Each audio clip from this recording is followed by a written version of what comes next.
8 palapag na bagong gusali. Ito ang target maitayo ng FINMA University of Pangasinan sa kanilang campus sa Urdaneta sa loob ng 2 taon.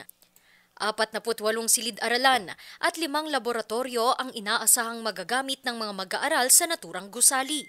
Currently, we have about 3,000 students. This is both college and senior high school already. And in year 5, like what Sir Happy is saying, we are targeting 11,000. That is more than 300% of what we are now. So we are getting ready for that capacity. The BS MedTech program. There's a microbiology lab, histology laboratory as well. Hindi ko masyadong kabisado, but 3 or 4 of that will be for the allied health laboratories.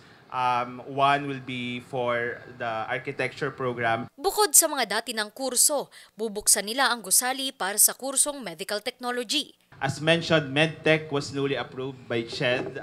We were given the permit to offer MedTech last year, so this is the first year we're offering MedTech.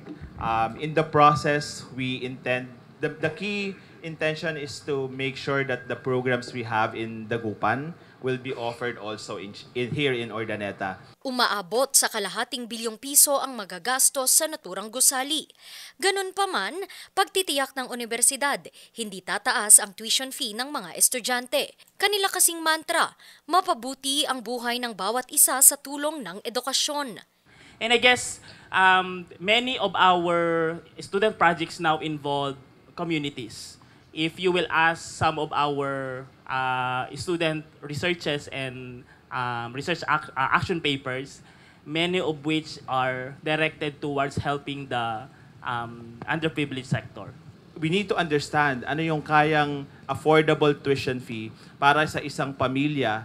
For example, a tricycle driver na tatay, ano yung kaya nila sa isang SEM. And that is our take. This year, we're launching HK 5.5 for some programs. Our marketing will be talking about it later on, but that is an exciting program for us to be true to our mission. Hindi kami papayag na magkakaroon ng kompromiso because of the financial inability of the market that we wanted to serve. Where we have full belief in our ability to accomplish this mission.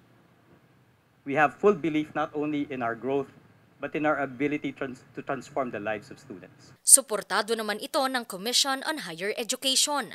CHED, the regional office one, will always be supportive of all the endeavors of all HEIs in terms of opening of new programs, of course sustaining their quality education, also up to date in terms of their development so that like every direction of any higher education institution, provide quality education so that we can produce quality graduates and then quality workers in the future too. Ang Urdaneta campus ng FINMA, isa lamang sa marami pa nilang mga gusaling nais maitayo sa iba't ibang panig ng Pangasinan para sa paghatid ng dekalidad na edukasyong para sa lahat. Randy Guzman para sa Luzon Headlines.